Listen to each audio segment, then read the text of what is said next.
I got X12 open here. I just realized after reading Glenn's post again, I couldn't figure out how to do it either.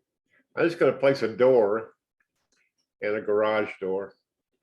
A garage door I figured out. There's a garage door. Now this, I'm just going to open the dialog. Now, I just realized how Glenn did it.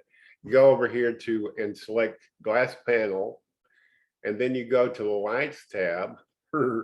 That's a part I didn't think of. And we want, let's say 8 vertical, why not? And then you make the muttons wider, so like 4 inches. That's basically the door, or that's a reasonable facsimile of the door. Door like this would probably have deadbolts on it, like that. Okay, so that's the door. Now the garage door, what I did before, and I'll do it again, I went to I went to manufacturers, Coplay, Modern Steel, flush window. Yeah, there's the window. Of course, that's on the wrong side. And there's only 4 panels, but you can go to the options tab and increase the number of panels. So that's no big deal.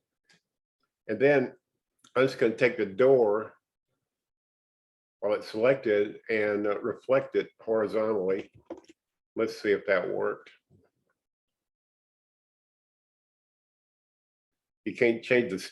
Well, it didn't work. Okay, well, there's the door. And you can make the muttons with a glass panel door. You can change the number of lights and the mutton width and so forth. So that's a no-brainer. And this, I don't know how he did that. I tried this and reflect. It's not working. So I don't know how he got the lights over here. I guess what a guy could do, let me change the swing.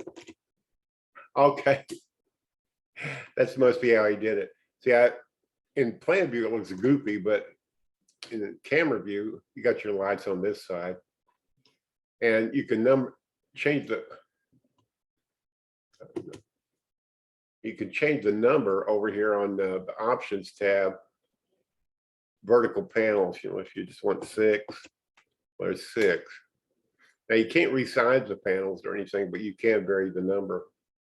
Anyway, I just thought I would share this clip. It just dawned on me how Glenn did it, and I thought I'd do a quick video to help you and others out. Okay, hope this helps.